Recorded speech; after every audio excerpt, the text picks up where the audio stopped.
আমরা জোন্স বিচে, লং আইল্যান্ডের জোন্স বিচে, এটা নিউ ইয়র্কে এসেছি আমাদের পারিবারিক বন্ধুবান্ধব সহ। এই যে কেউ এখানে বসে রয়েছে, কেউ ঘুরতে গেছে, ওইদিকে কেউ ঘুরতে গেছে, ওই যে ওই দিক থেকে আসতেছে দু একজন। এই যে ওয়াচারেরা বসে রয়েছে এখানে, ওই যে বড় বড় চেয়ারের উপরে উঁচুতে, এরা সব ওয়াচার। এবং যে সমুদ্র স্নান করছে অনেক নিউ ইয়র্কবাসী এবং বিদেশিরা, এই সমুদ্র স্নানে সবাই আনন্দ পায়। আমরাও সেই আনন্দের অংশীদার হতে এসেছি। এখন সব দেখা যাচ্ছে এখানে।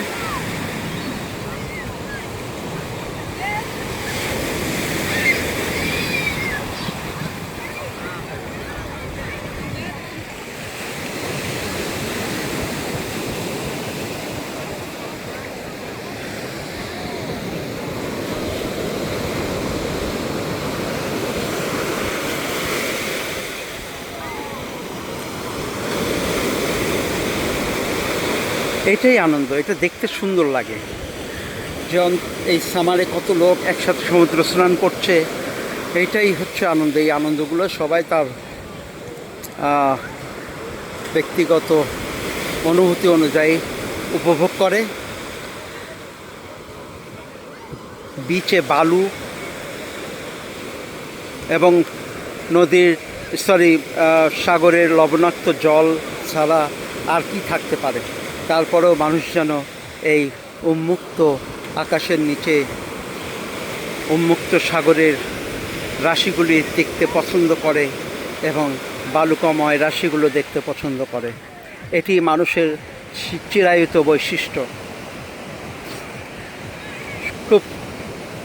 খুব কম সংখ্যক মানুষই আমরা তাদের অনুভূতি জানতে পেরেছি, যারা বিচ, সমুদ্র সৈকত বা সমুদ্রের জলরাশি দেখতে পছন্দ করেন না এবং সমুদ্র জলরাশির পাশে যে বালুকাময় রাশিগুলো থাকে সেই রাশিগুলো দেখতে পছন্দ করেন না।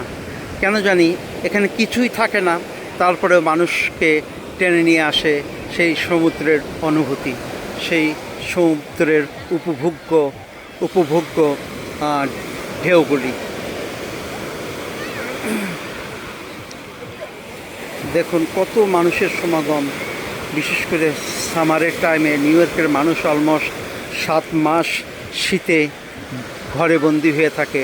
শীতে তাদের বিচরণ করার জায়গা থাকে না, নিকটবর্তী স্থান থাকে না, সবসময় ঘরে বন্দি বা কর্মস্থলে বন্দি, এইরকম জীবনই নিউ ইয়র্কের সকল মানুষের। নিউ ইয়র্ক অত্যন্ত ঠান্ডাপ্রবণ একটি রাজ্য। এই রাজ্যে প্রায় 2 কোটি মানুষ বসবাস করে। তারা সবসময় সামারের গরমকালীন সময়ের জন্য অপেক্ষা করতে থাকে, কখন গরমকালীন সময়টা আসবে, অর্থাৎ সামার আসবে এবং তারা সমুদ্র স্নানে যাবে বা সমুদ্র সৈকতে যাবে, সেই ধু বালুরাশিগুলো দেখবে, ঢেউয়ের তরঙ্গগুলো দেখবে। এই আশায় সবাই উন্মুক্ত থাকে। তারই ফলশ্রুতিতে আমরাও এখানে এসেছি। আজকে হয়তো বৎসরে খুব বেশি হলে 2-1 বার আসা হয় সমুদ্রের সৈকতে।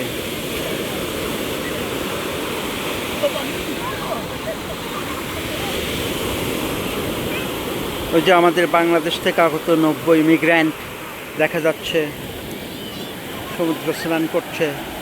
উনি অনেক দিন পরে আবার বাংলাদেশ থেকে এসছে। এইভাবে উনি এখানে তাকে নিয়ে এসেছি সমুদ্র সৈকত দেখানোর জন্য।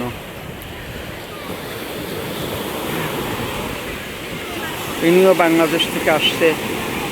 উনি বাংলাদেশের একজন ভিজিটর, সরকারি কর্মকর্তা, বাট এখানে ভিজিটর হিসেবে আসছে, আবার চলে যাবে কয়েকদিন পরে। হ্যাঁ হ্যাঁ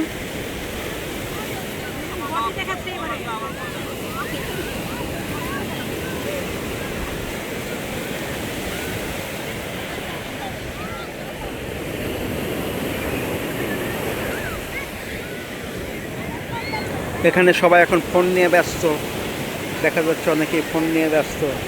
এরা কেবল সমুদ্র স্নান করে উঠল। সমুদ্র স্নান বা যাকে অনেক সময় সমুদ্র কেলি বলা হয়, সেই সমুদ্র কেলিতে নিয়োজিত ছিল কিছুক্ষণ আগেই। এখন তারা উঠে কিছুটা শান্ত হওয়ার চেষ্টা করছে। তারপরে দেখুন পুরো সৈকত জুড়ে লম্বা সৈকত দেখা যাচ্ছে। এই লম্বা সৈকতে সম্ভবত হাজারেরও বেশি লোক এসেছে।